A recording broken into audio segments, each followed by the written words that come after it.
Hey, what's up? It's Nick Pagliochini. I am out and about in the Southland once again, and right now I'm in one of the, I'm going to consider it maybe a jewel of Southern California. So if you've never been to Laguna Beach and to Laguna Canyon, specifically where I am, that portion of it, you know, the sand and the sea are just a little bit down the way, but right now I'm in a place that has lots of history and a lot of personality and incredible art, as you can see, surrounding us and so many things.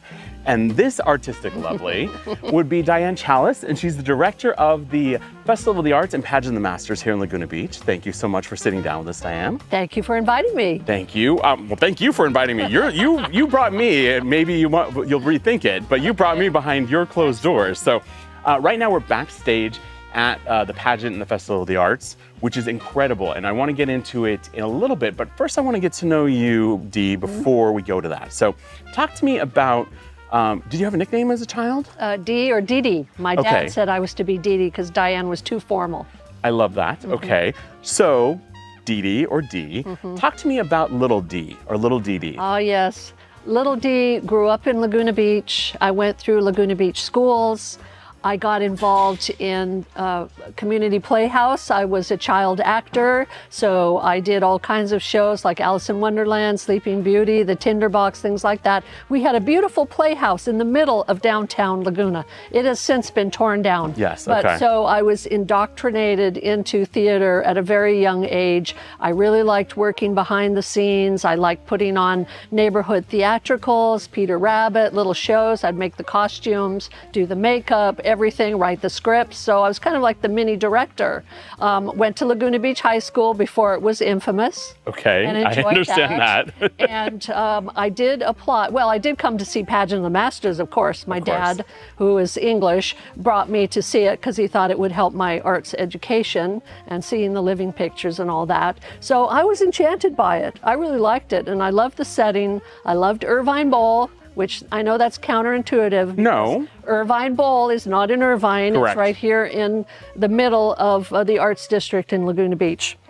So I went to see this pageant. I loved it, thought I would get involved. Later on, I became a volunteer, and I subbed a little bit in this and that part. I was a silver coin posing, you know, in this thing called Living Pictures. I guess we can get into. Oh yeah, you're going breakneck speeds. Boom. I'm good with that. But let's slow the pace down a little bit. So take me back to when you were in Alice in Wonderland. Take me back to both being on stage and being behind the scenes, back when you were younger. So long before realizing this is where you might end up.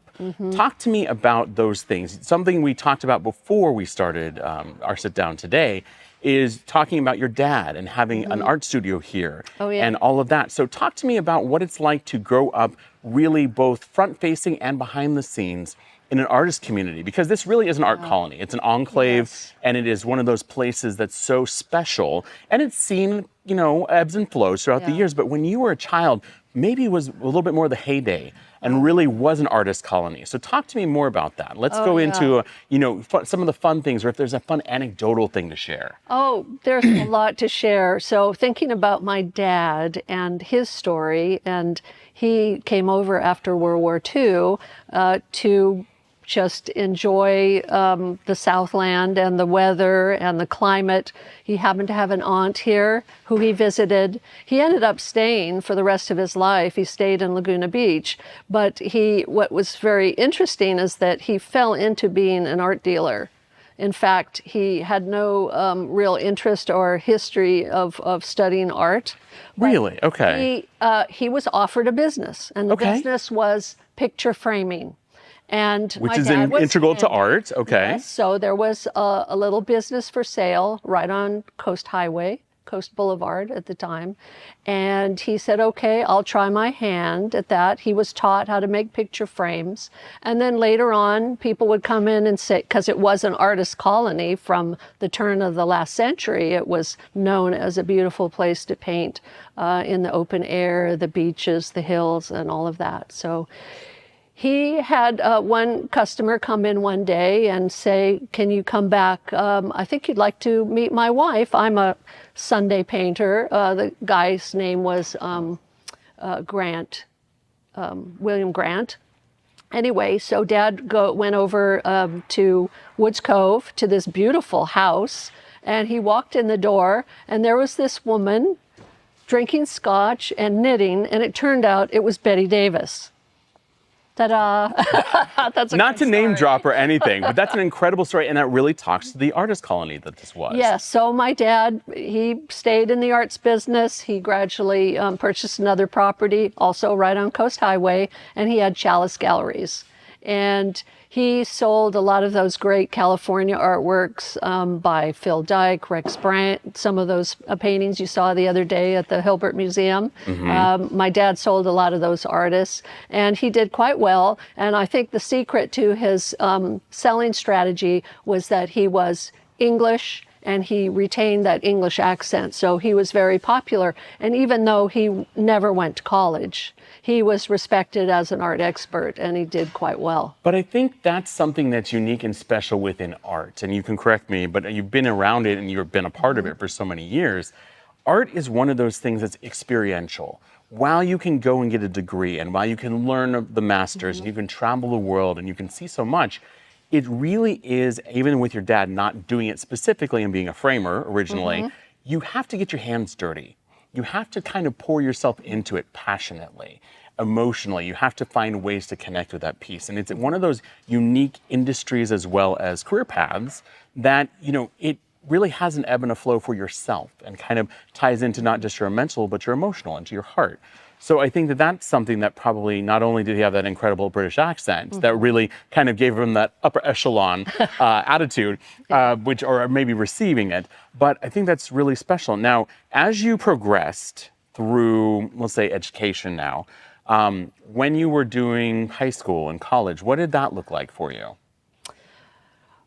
In high school, of course, I was in the drama department, and I did some acting, but I was starting to figure out in high school that I probably couldn't make a living as an actor. Okay. So I'm going to use some of my other skills. So I did have some skill in drawing and painting and crafting, making props and things. And I had done that, you know, with my, with neighborhood kids, you know, Sure. putting on our little shows. But that was it. Like you said, you had those amazing experiences in childhood, but also there's set design.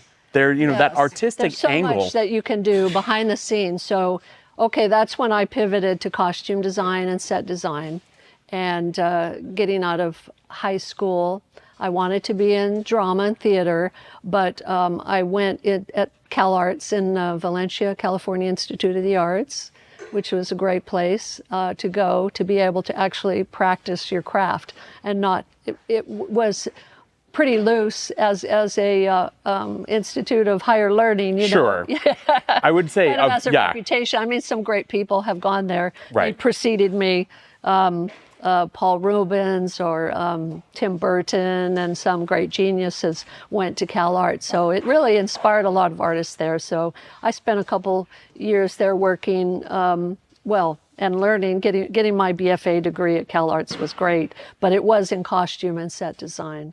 And when I left CalArts, I spent a couple summers in England at a regional theater there in Sussex, at Chichester Theater, and I made props and I was a dresser, and I was, you know, a lowly job, but still. But you say lowly, but there. it was integral. And I think Yeah. that's the hard part. And I think that's something that I've learned in sitting down and talking to people in conversation. So many times we think of it as being that lowly piece. You are an important component to that artistic element. That there are so many opportunities that people don't realize there's so much going on behind the scenes. If it weren't for you and doing the costuming and doing those things, there wouldn't be a performance.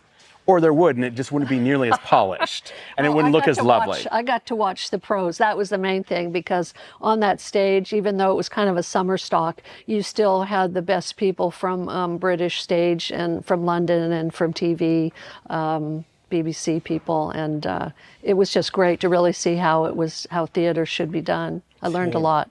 So much to learn, and I think that's the biggest thing. You got your hands dirty. You got to learn it firsthand. It wasn't just sitting in a classroom listening to lecturers. You were in it to win it. You were really able to get that opportunity. So let's move into a little bit more career path and looking at, not that you weren't an adult in education and doing, traveling to Europe and all these incredible experiences you had, but talk to me about what some of your early careers look like. Some of the maybe jobs you had even before you had a career path, quote unquote. Oh my goodness. Well, the strange thing about me is that, I spent all of my life, young life in Laguna. I did go to CalArts for a couple of years and then was in England briefly, but I came back home and going to for a master's degree wasn't really an option for me. So I needed a job. So looking around for employment in Laguna, of course, the biggest theatrical employer in Laguna Beach, of course, is Festival of Arts. And because if I can just go back to my, high school, Sure. the Festival of Arts did give me a scholarship in art and drama. So there was that connection. So my connections, I was a volunteer.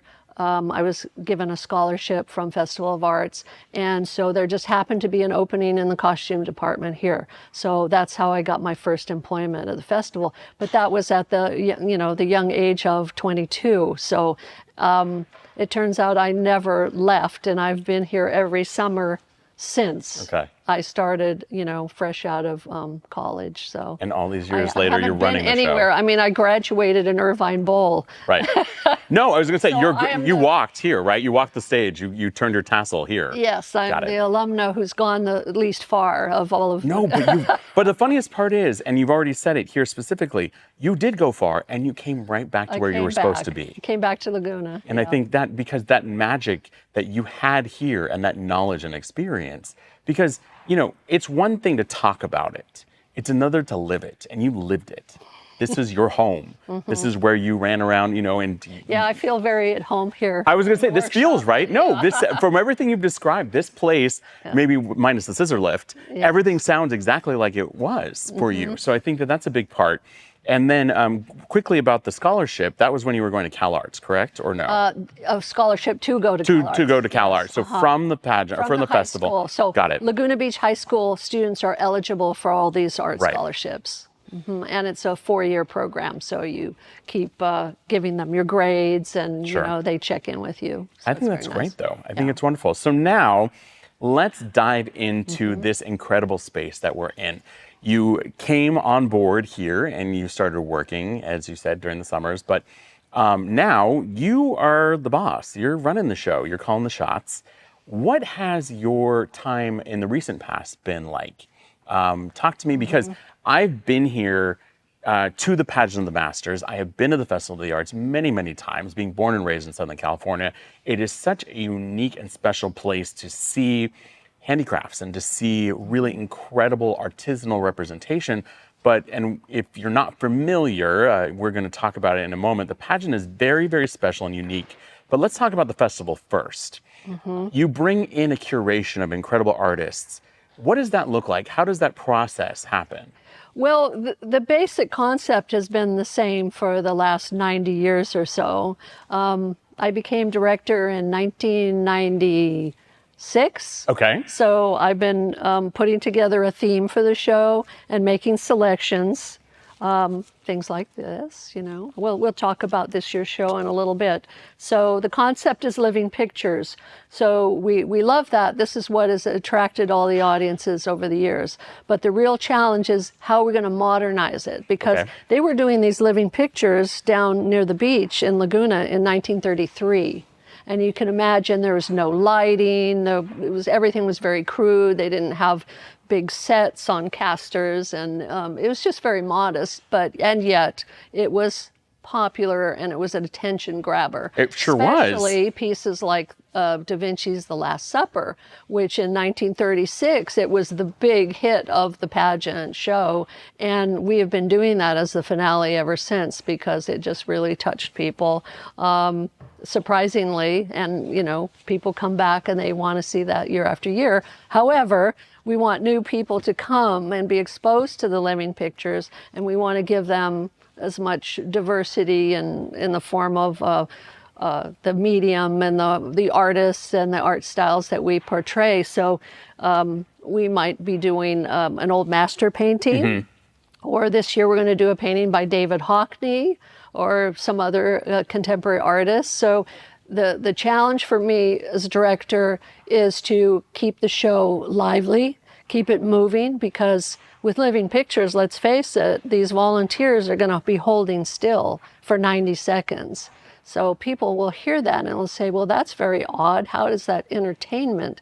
Well, we have a live orchestra, we have a narrator telling you the story, explaining things, and we do a lot of special effects, and we've totally incorporated video and digital arts into the pageant. So you got this very old art form, Right. and we're trying to modernize it and keep it very entertaining. Let's talk about that though, because I think that there are people, you and I know intimately what living pictures is. Let's talk about exactly what living pictures are.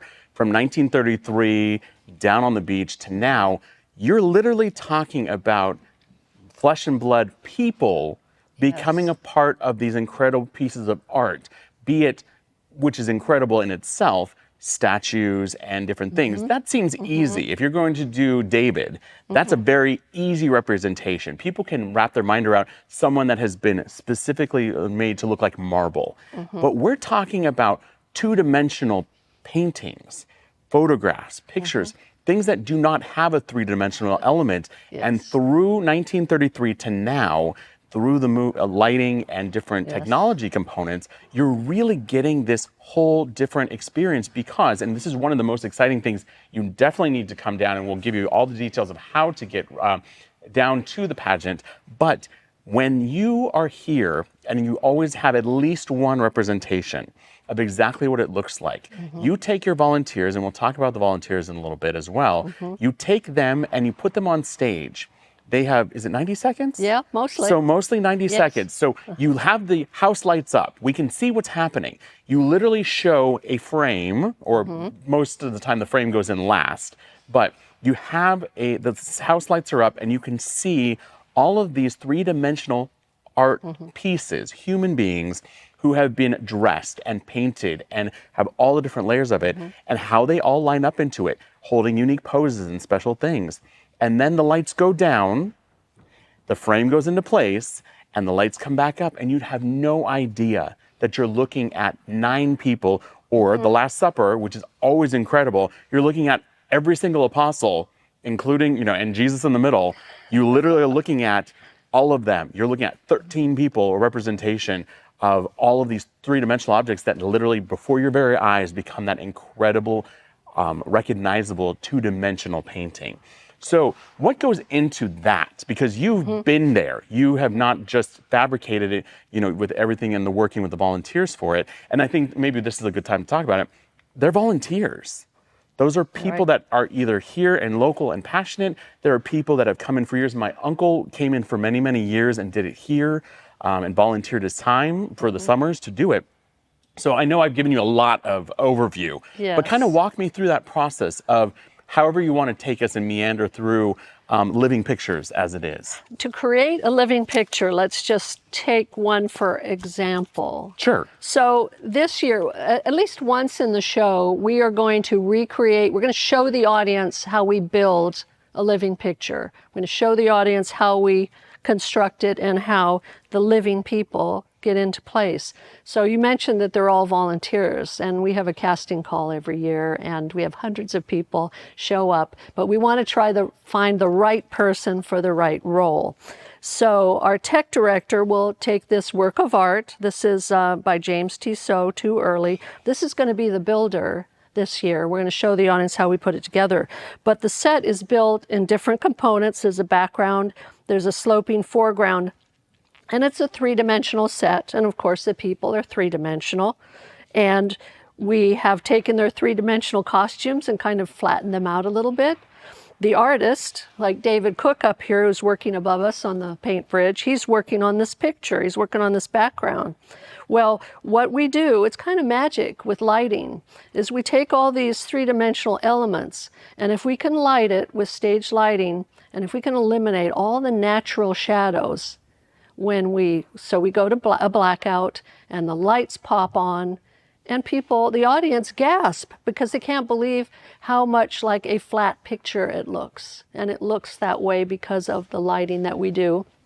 That has been developed over many decades. Yes, we have indeed. really worked on this. So this is just one of the many paintings we're going to do this year. And 1, 2, 3, 4 of these people are going to be real volunteers in costume and makeup. And we're going to show the audience how it's done this time. And I think that's something to even reference. You can see many, many more pictures. And also, if you're tuning into the podcast, you can get this video and be able to see it thisweekendwithnick.com or Nick Pagliochini or This Weekend with Nick on Instagram are the easiest places. But you'll be able to see that, as Dee said, there's 4 physical people in it, but there's many, many more people in the actual painting. So you're also seeing that 2-dimensional and 3-dimensional merge to make that incredible piece at the final moment. Yes, there's all kinds of insider information, about, well, how does the tech director work out the scale? And Sure. he'll work it out on his computer. He'll draft it up. The set department has to build it. All of our sets are rolling wagons, and they're all on wheels, on casters, because we have to do, this show is all about quick changes. I mean, we Right. have to do quick changes from living picture to living picture. Sometimes it's a sculpture. And usually in a show, we have over 36 different pieces of art that we recreate.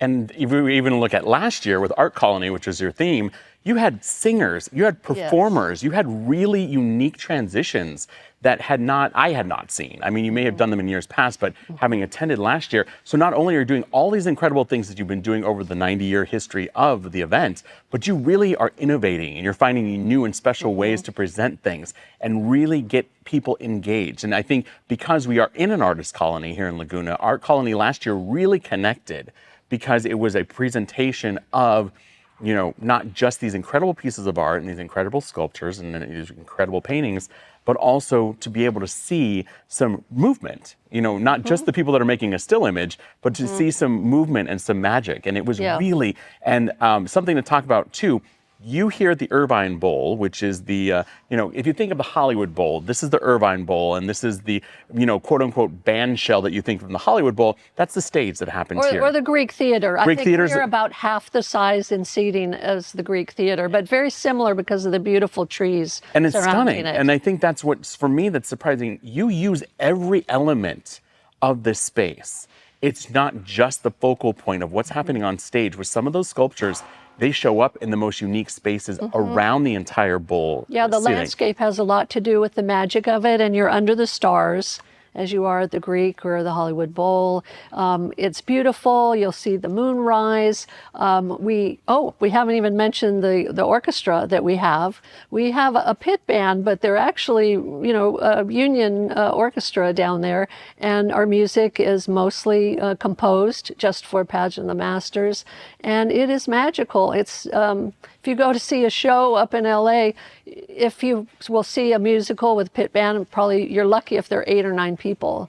And Right. we'll have 20 musicians in our pit. So we're very proud of the fact that we can produce live music and original music too. And I think on top of that, one of my favorite things that has always been, and you've already mentioned it, but the voice of the bowl and the voice of the pageant. And for me, my favorite voice was Thurl Ravenscroft. And if you're not familiar with Thurl Ravenscroft, they're great. It's Tony the Tiger from Frosted Flakes. Yes.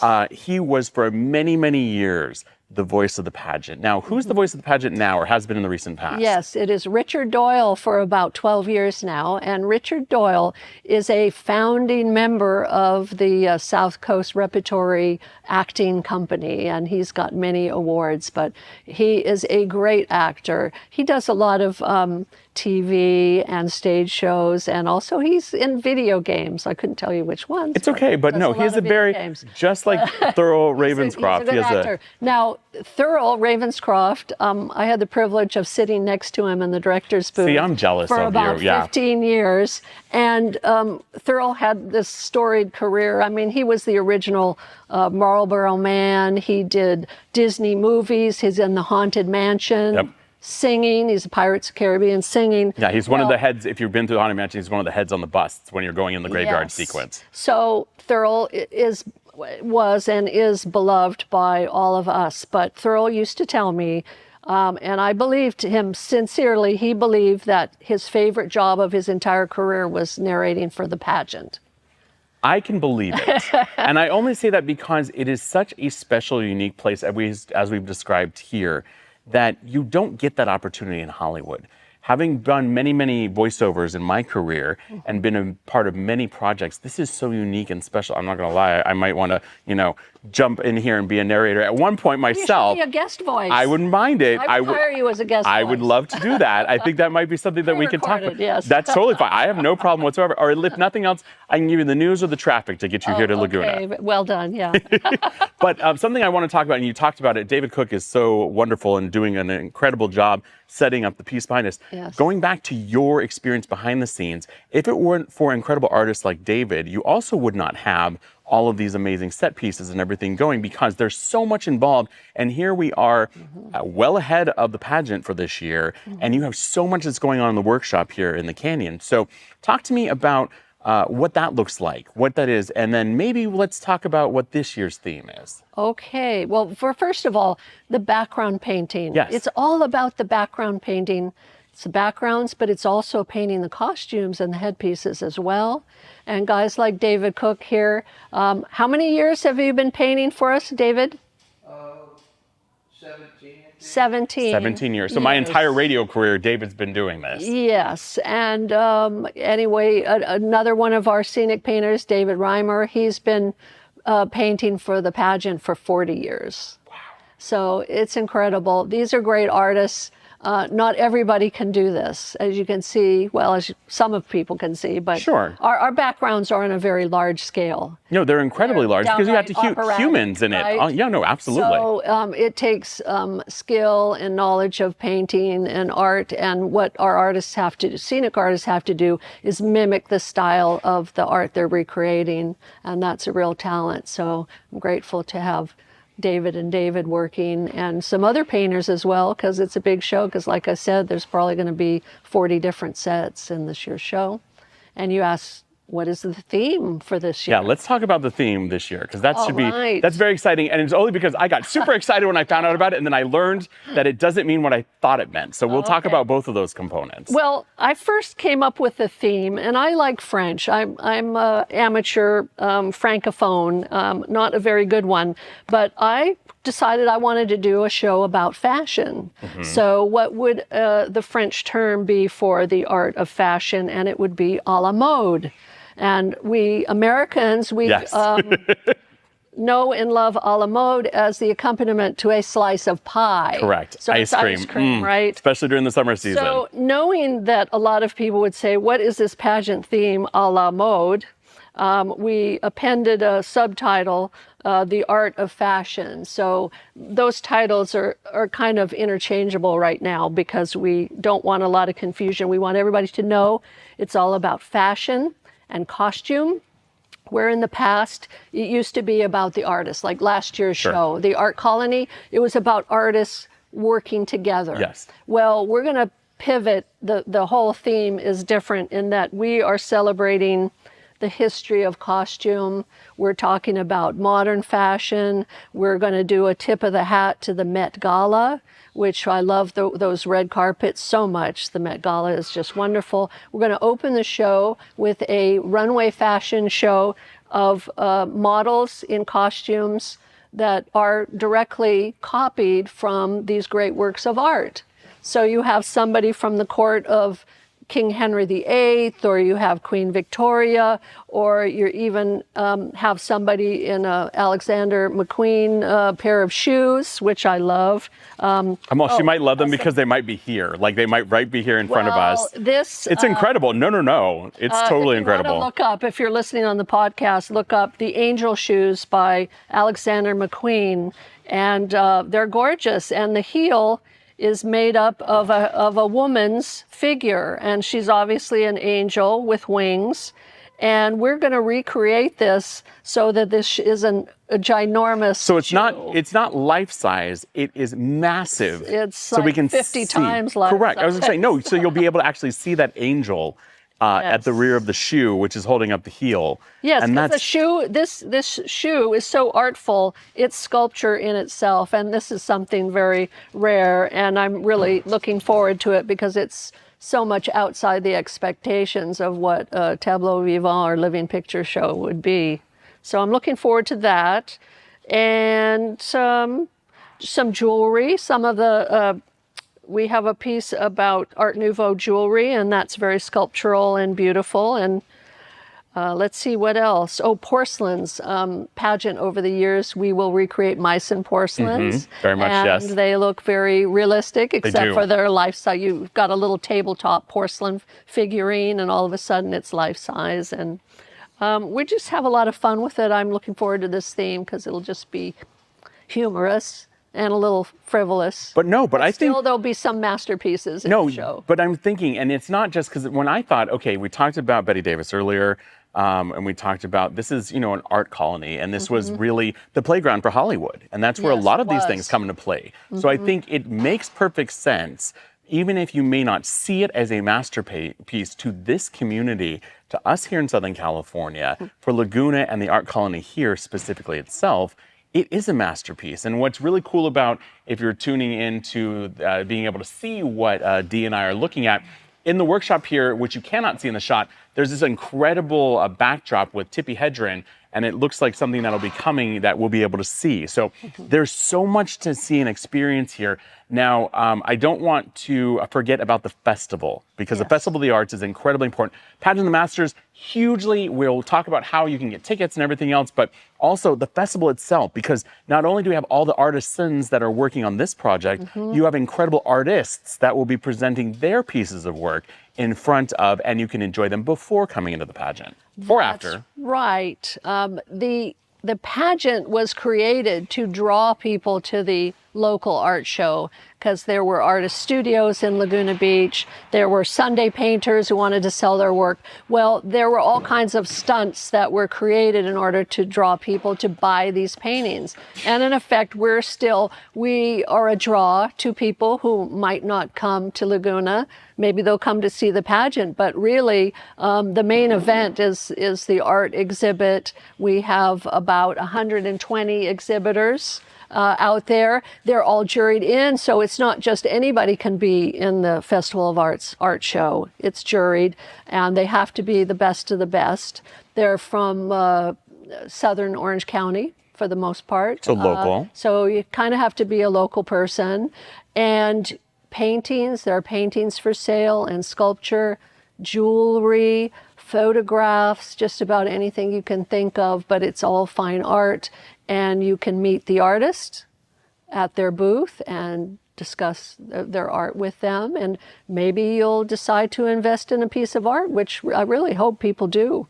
And I think that's what's cool about this, is it's a full experience.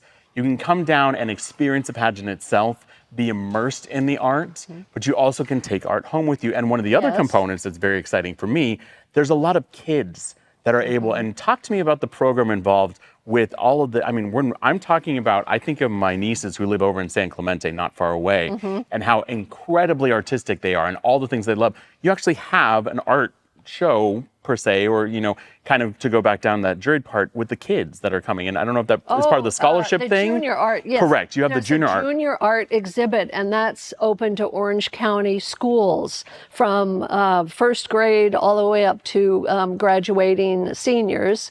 And all of the art is in one exhibit area, and that art is also judged, and there are, blue ribbons and awards given to those kids. So there are professional artists who actually judge that art show and give the prizes out. So it's a huge honor for these local kids to see, there's my work of art. It's at the Festival of Arts. I can bring my friends to come and see it. And what an honor that is, and how great that is to encourage kids to pursue careers in art and painting and sculpture too. Because it's a full circle moment, just like you did, just like you had here. Yes. You're almost the representation of it. You literally were that child, and you have come all the way to this point where you're actually running the show.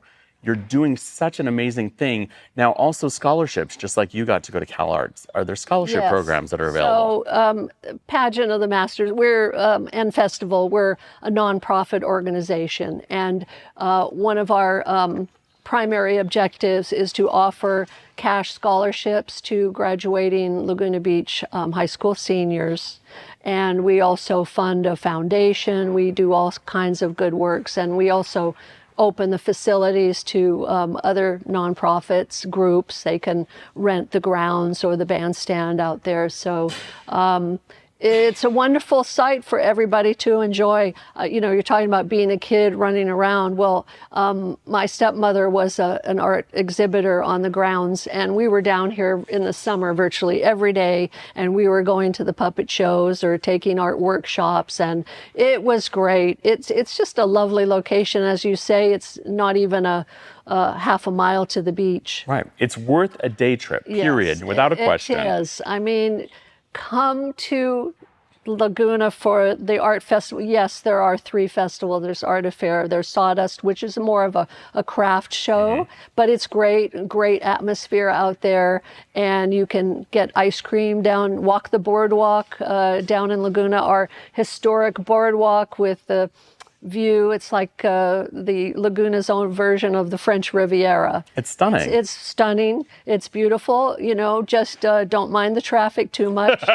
Yes, Laguna Canyon can be slightly intimidating. There are places to park, and I believe there's an app where you can look up and see where Correct. available parking is.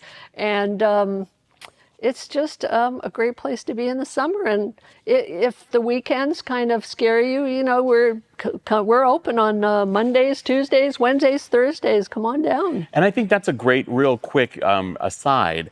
What do you do year round when the festival's not happening? Oh, well, me personally. I know what, well, yeah. I am working on I was the like, I'm show. pretty sure you're working here. In fact, you're probably already getting ready for the 2025 iteration of the show. Thinking Correct. about that, but next month there's a fundraiser called Grapes for Grads, and they're having a festival. There's Taste of Laguna is here.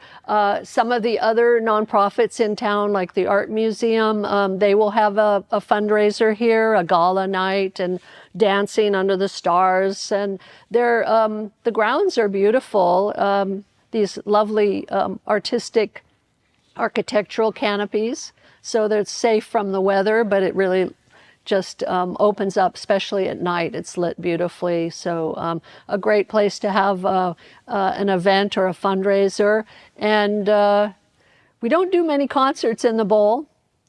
Because we're rehearsing out there every Thursday night. We're out there rehearsing from January until we open in July.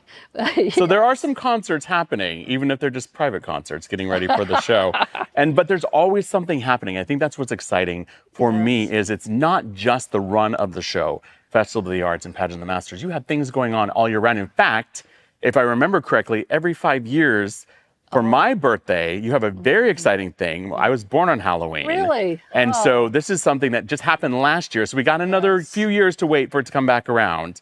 But talk to me about that special event that comes every so often. Well, it's funny because we are like the Oberammergau of Laguna Beach. Which is amazing. Because in Germany, they do their living art pageant once every 10 years, and those volunteers who are townspeople, they grow their beards for about 5 years. They do indeed. But with our haunted house, it is so labor intensive, it takes so much work, and we drop everything to mount this haunted house and this carnival on our grounds. And it's called Pageant of the Monsters.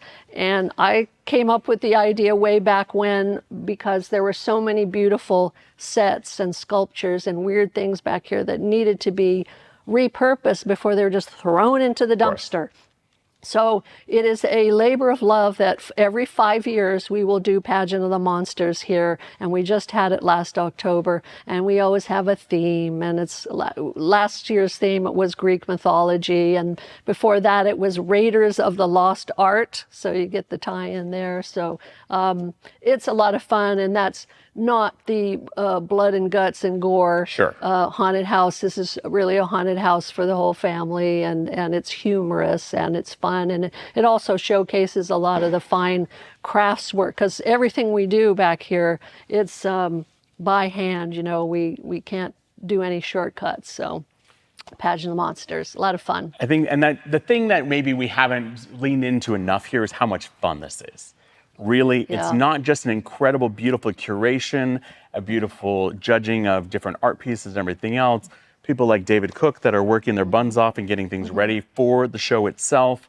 And all of those volunteers that you have. In fact, while we're talking about it, how would somebody be able to come in and volunteer? What's a good way for them to learn more about not just visiting the pageant, but becoming a part of the pageant? Yes, if you would like to be part of the pageant, I will say it's a lot of fun. There's no pressure. You don't have to study or learn lines or anything. It's not like a regular theatrical show or play.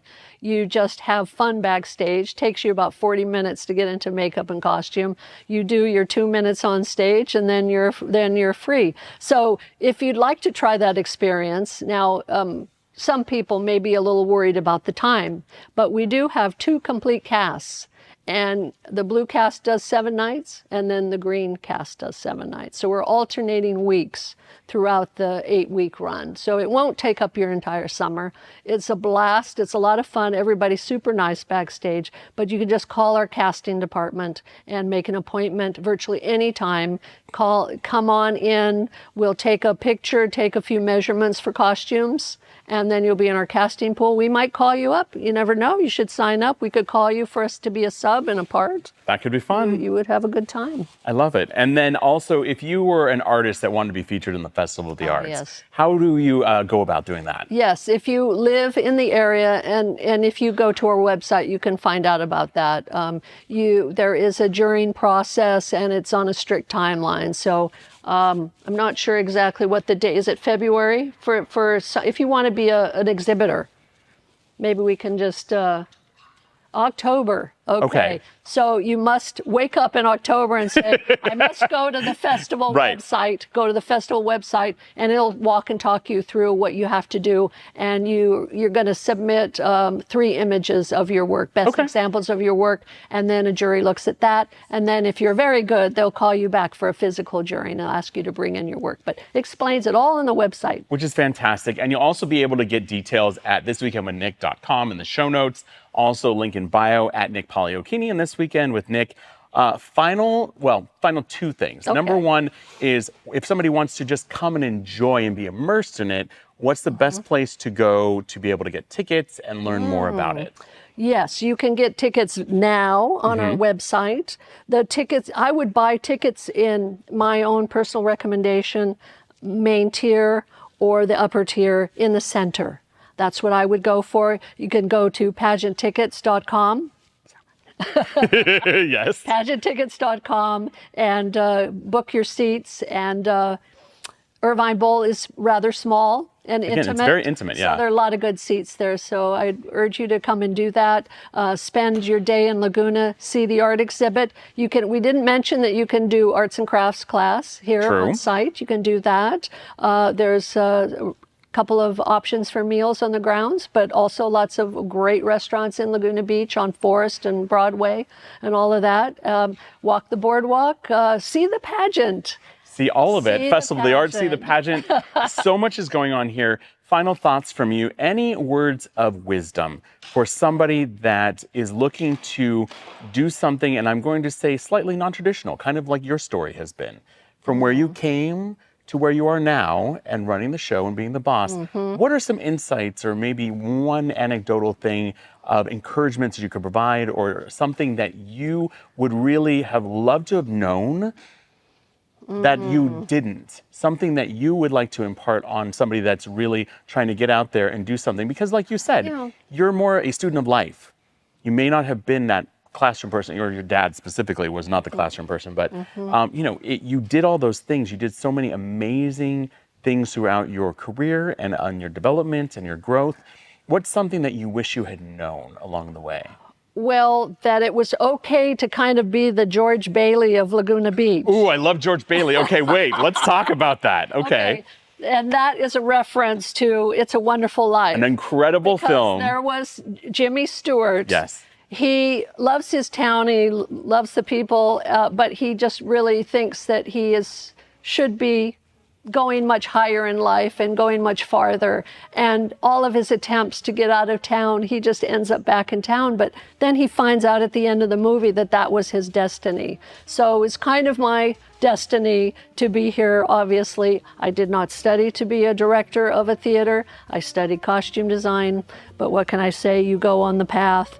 And it's just been year after year. And because each year has been joyful and really challenging, I'm going to keep going. I'm going to keep at it. And so in that way, I'm kind of like the George Bailey of Laguna Beach. I love it. That's a great way to wrap things up, at least for this installment. So I think I have made friends. I think I'll be able to come back and visit and bring you some really unique perspectives on things between now and the pageant, which is coming up this summer season. So again, I've said it a few times, but just to bring it home, thisweekonwithnick.com, as well as Nick Pagliochini and This Weekend with Nick on Instagram. Those are all the easiest places to see incredible behind the scenes things. Also be able to connect with people like Dee and have a conversation with Nick Pagliochini.